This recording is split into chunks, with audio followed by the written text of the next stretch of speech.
Well, hi everyone, this is Jack from clinicmastery.com, and we're really excited to bring you this new series on Physitrack and how you can really leverage it to improve your client experiences and outcomes for your patients. So let's dive straight in and talk about outcome measures. We know as clinicians that outcome measures are really important. They're the things that we can hang our hat on and objectively measure the clinical progression of our clients. And so oftentimes we're using maybe subjective measures like a visual analog score or a pain score, or we're simply eyeballing things and using percentages and best guesses or educated guesses. With Physitrack, we can now overcome that and really depend on proven gold standard outcome measures.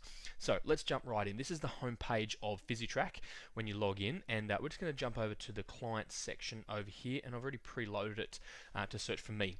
I've put myself in as a dummy patient to protect our patients' privacy. So what you can do is when you might be familiar with Physitrack, and we can assign programs to patients. So let's do that. We're going to clear the exercise basket and create a new program, and we're going to show you step by step how you can use outcome measures in Physitrack to improve your client experiences and outcomes. So let's add in an exercise as you would be familiar with. So let's pick a simple Mackenzie standing back extension, and we'll go here to assign this program. And when we go to assign, what we can do is we can track adherence and track pain levels. And so as we know that tracking pain levels using a visual analog scale is really helpful for patient described or patient feedback for their pain levels. So we can do that.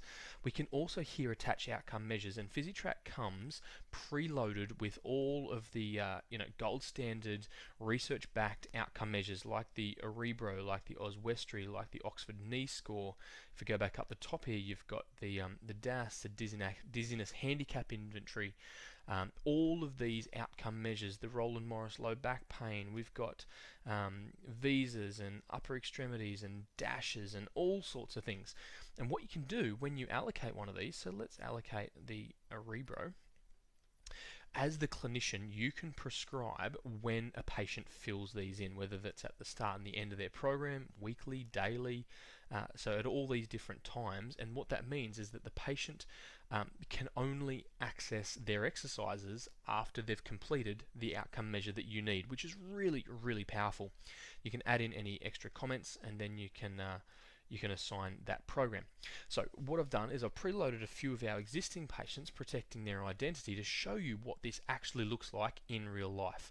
So you would normally assign that, and then when the patient receives it, they would get not only their exercise, which you can see here in the background, but their outcome measure they must complete, as well as tracking their pain scores each time they complete their exercises. So we can see here, this is a real patient of ours, and here's just a quick insight into a simple pain score adherence. Okay, and you can see here when the patient first started their exercises back on Tuesday the 28th, they completed it at 100% completion with an overall pain score of 5. And then as the week trended on, they ended up completing it 100% with a pain score of 3 and then 2.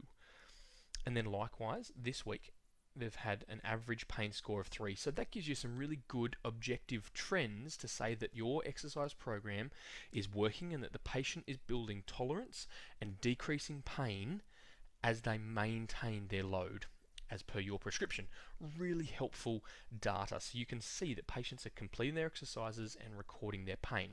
And that's a really simple one that you would often get the standard patients to do, but let's look at a little bit more advanced here. And we've got a patient with an Achilles tendinopathy, and this patient has been completing the program for a number of weeks. And if we look back here at the start of the program, now the bar chart in the background is the completion. So you can see as I hover along, this one was completed at 63%, this particular day was 58%, this particular day was 90 and 100%.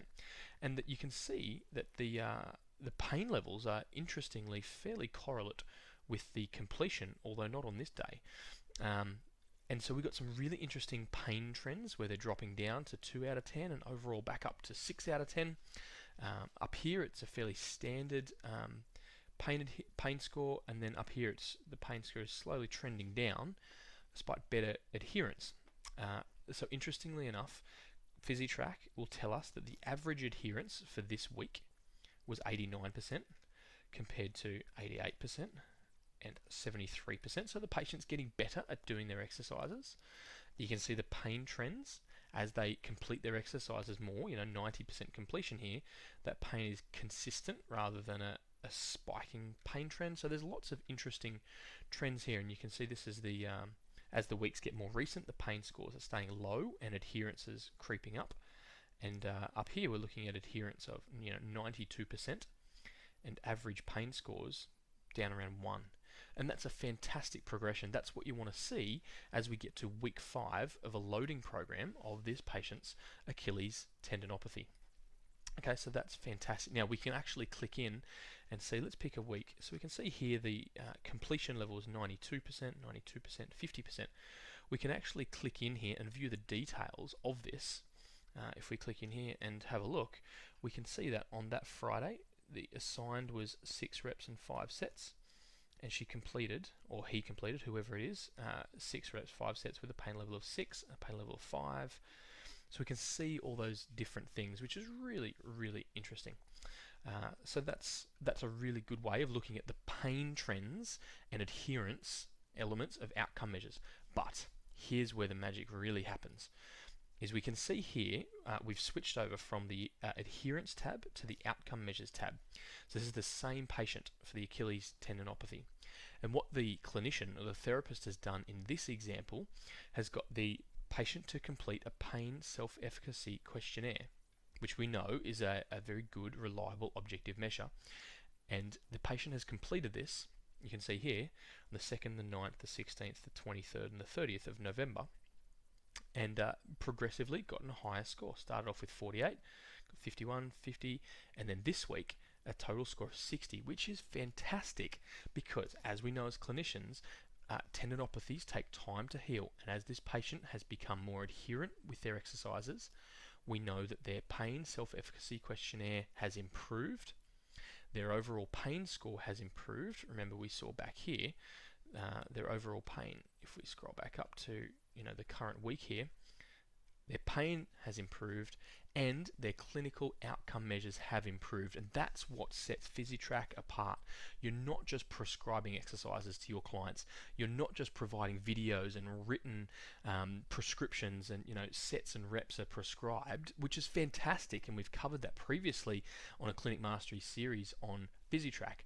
But we want to highlight to you the importance, relevance, and usefulness of the outcome measures feature of Physitrack.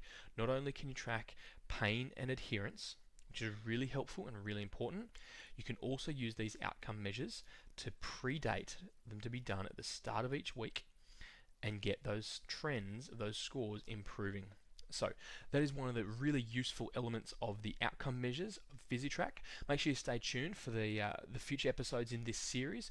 We'll be looking at the use of the educational resources and materials of Physitrack to improve your clients' experiences and outcomes. I trust that's been helpful. Stay tuned for the next episode.